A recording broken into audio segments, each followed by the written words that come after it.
जीवंत ईश्वर के साक्षी हैं। Cuman kala kiyamiya nukorti hain dharmesin mandan yang hai dharmes kujudas और निम्न के स्कालर बेसरा उठले बागबान हो। हवा में क्या है फूलों की खुशबू, दिल कहता है तुम्ही को आई लव यू।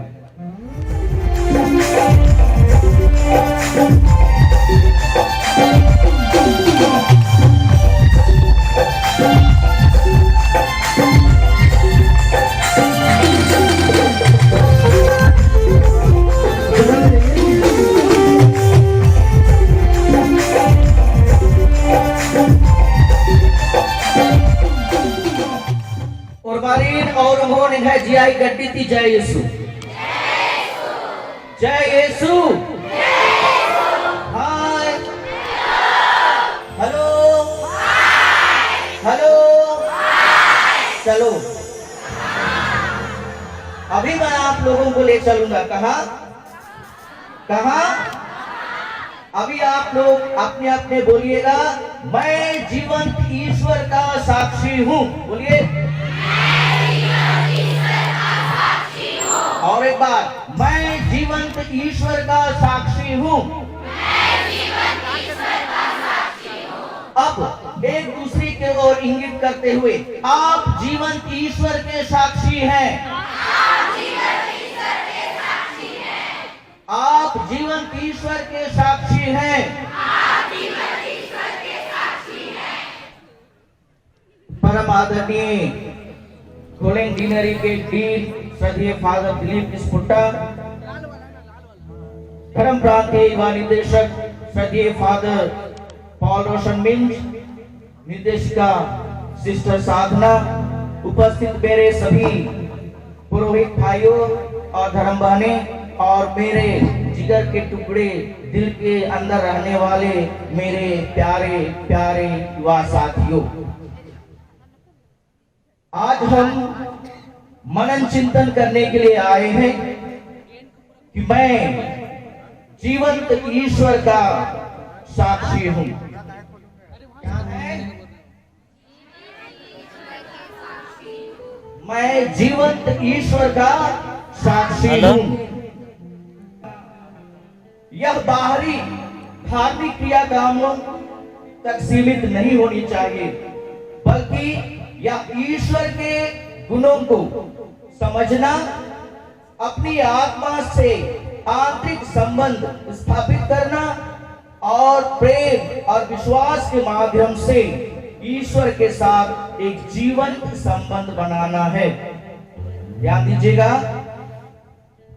इसायास नबी के पुस्तक में लिखा गया है, कहा गया है, अध्याय 43 पद संख्या 10 में प्रभु कहता है, तुम मेरे साक्षी हो, तुम मेरे सेवक हो।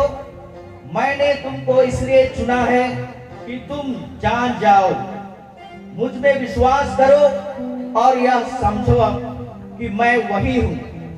मेरे पहले ना तो कोई ईश्वर हुआ और ना मेरे बाद कोई ईश्वर होगा।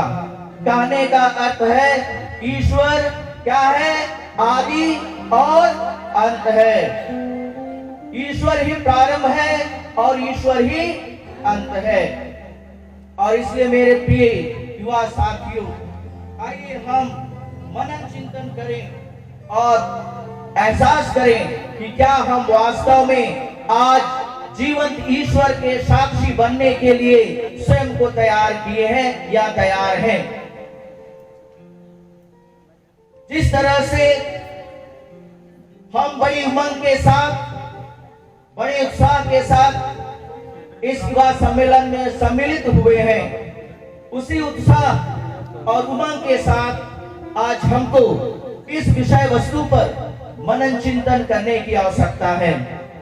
जैसे फादर ने कहा कि जो काम करते हो आज आप आनंद के साथ करो, आनंद के साथ सुनो, आनंद के साथ समझो, आनंद के साथ रहो और आनंद के साथ ईश्वर का अनुभव करो।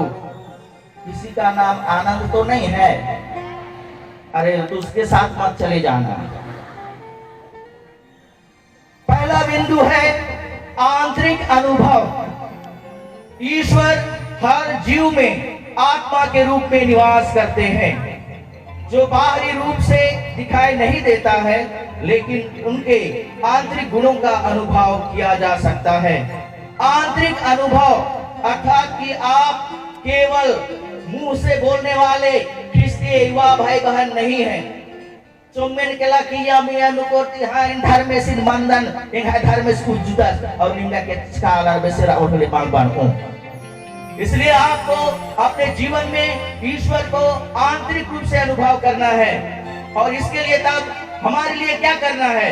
ईश्वर को कब हम आंतरिक रूप से अनुभव कर सकते हैं? जब हम कलीसियाई गतिविधियों में, पवित्र यूखरिस्ट में, कलीसिया के संस्कारों में, कलीसिया की गतिविधियों में, हमारे युवा संघ की बैठकों में सम्मिलित होंगे, तब हम ईश्वर को आंतरिक रूप से अनुभव कर पाएंगे। इसलिए मेरे युवा साथियों, आज हमारे लिए ये अवसर है कि हम अपने आप को जांचेंगे, परखेंगे, क्या मैं वास्तव में ईश्वर को आंतरिक रूप से अनुभव करता हूँ? क्या मैं ईश्वर को आंतरिक रूप से अनुभव करके मैं जीवंत ईश्वर का साक्षी बन सकता हूँ, बन सकती हूँ? आज हमको मनन चिंतन करने की आवश्यकता है। दूसरा बिंदु है विश्वास और प्रेम। विश्वास और प्रेम, ईश्वर में विश्वास और प्रेम के माध्यम से हम उन्हें महसूस कर सकते हैं। क्षमा मांगना और उसके मार्गदर्शन के लिए प्रार्थना करना आत्मा को नया जीवन देता है और ईश्वर के साथ संवाद स्थापित करता है। विश्वास और प्रेम, आप लोग बोलते हैं ना, हवा में क्या है, फूलों की खुशबू, दिल कहता है तुम्ही को आई लव यू, बोलते हो ना? तो उससे पहले आपको अपने विश्वास और प्रेम को समझना होगा। ईश्वर में अटूट विश्वास कीजिए आप, क्योंकि ईश्वर आपके लिए योजना बनाता है, आपके जीवन को संवारता है, आपके जीवन को सजाता है, आपके लिए मार्गदर्शन बनता है और आपको सीधे रास्ते पर चलने के लिए शक्ति और बल देता है। और इसलिए तब आप ईश्वर में अटूट विश्वास रखिए और उससे प्रेम कीजिए। जब आप उससे प्रेम करेंगे तो आपकी हर मुसीबतें टल जाएंगी, आपकी हर दुख और तकलीफ दूर हो जाएंगी। आप उनसे प्रेम का संबंध स्थापित करेंगे तो दुनिया की कोई माया मोह आपको उसके प्रेम से दूर नहीं कर पाएगा। इसलिए आज चलिए आज प्रण करते हैं कि हम विश्वास और प्रेम के साथ में मिल करके मैं जीवंत ईश्वर का साक्षी बनूंगा, मैं जीवंत ईश्वर की साक्षी बनूंगी कहेंगे। तीसरा है ईश्वर भक्ति, अर्थात कि ईश्वर केवल धर्म तक सीमित नहीं है, बल्कि वह एक ऐसी प्यास है जो लोगों को ईश्वर की ओर आकर्षित करती है, भले ही उनकी अवधारणा अस्पष्ट हो।